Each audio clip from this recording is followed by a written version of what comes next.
It's better than Sunday sauce. Sunday Politics with Matt. All right, this is probably the hardest show that I have ever had to make. Not because there's a lack of content or material, but because there's so much. There's too much.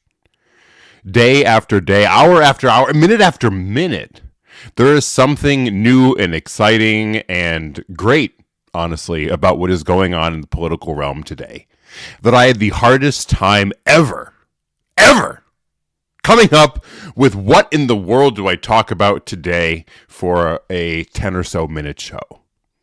And I looked through articles and I watched television and I browsed Twitter and Facebook and all the social media outlets to see what could I find to talk about today that would intrigue you.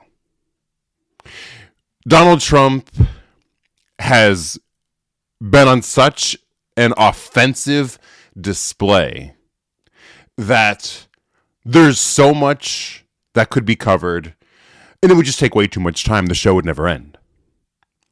And so I came across a topic that I said to myself, I think that this is pretty neat because it relates to what you're doing now, listening to podcasts.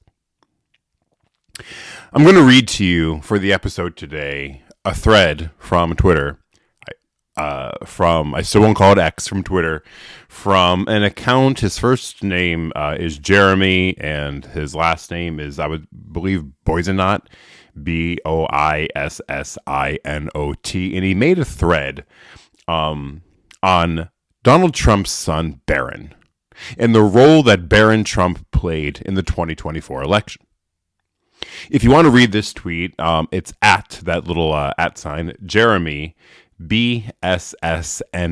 So the whole his whole username there is at Jeremy Jeremy BSSNT.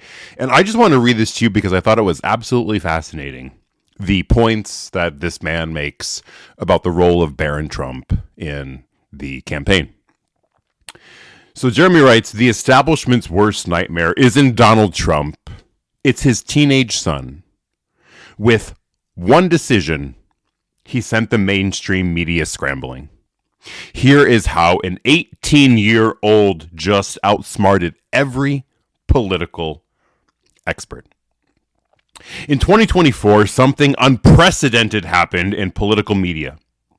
A presidential candidate completely abandoned traditional news outlets. Instead, he went all in on podcasts, YouTube, and creator collaborations.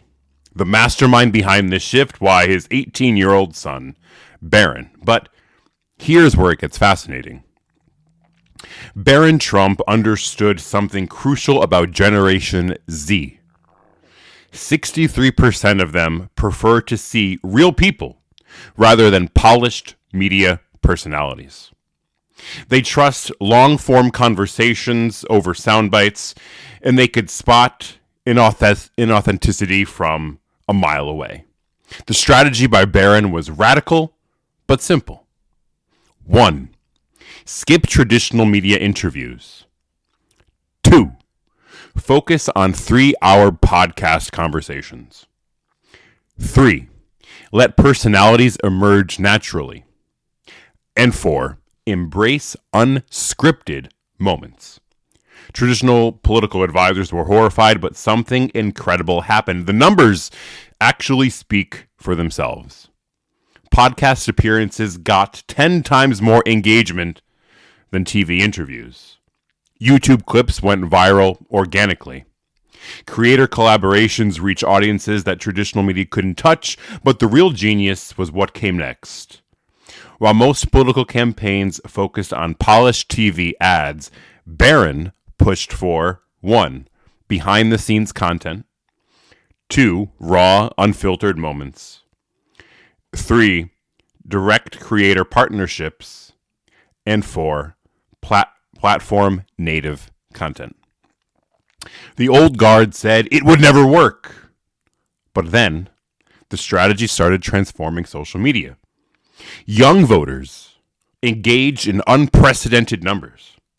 Policy discussions happened on gaming streams.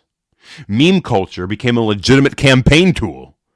And traditional media lost its gatekeeping power. And here's why it worked. Generation Z has a fundamentally different relationship with content. They don't just consume, they participate. They value authenticity over production value. They trust creators more than institutions, and they want to be part of the conversation. But most people miss the bigger picture. This wasn't just about politics, it was about understanding modern attention, where it flows, how it moves, what captures it, and what keeps it. The implications were massive. Traditional media watched helplessly as podcast clips outperformed TV interviews. Creator reactions got more views than official coverage. Gaming streams reached more young voters than debates. The message was clear: the rules have changed. The creator economy isn't just about content anymore. It's about understanding the intersection of influence, authenticity, and distribution. What Barron's strategy showed us is something fascinating about modern creators. The most successful creators don't just make content. They build ecosystems of trust. They understand that influence comes from authentic conversations, platform-native content, and community building. But here's what most people miss. The creator economy is rapidly evolving beyond traditional platforms. We're seeing creators influence political discourse, cultural conversations, global narratives. The shift is creating unprecedented opportunities. But to capitalize on these opportunities, you need data. You need to understand who has real influence, where is attention flowing, and what drives engagement. Wow. I thought that thread was absolutely magnificent. It speaks to a subject that has really taken a massive shift, really undergone a total reconstruction in not only the political sphere, but the cultural sphere as well. The way people consume content has changed dramatically over the last few years. And Donald Trump's son, Barron, helped drive that force behind the campaign that propelled him to victory over Kamala Harris. I thought that this thread today was something that just really blew my mind away because, again, there's so much that could be talked about here with all of the executive orders that Donald Trump has signed, what is going on at the border. There's just so much. But I thought I would touch a little bit on that today because it relates to exactly what I said earlier, what you're doing right now, listening to a podcast. And I hope that you continue to listen to more. Please like, share, subscribe, and we'll see you next week on Sunday Politics with Matt.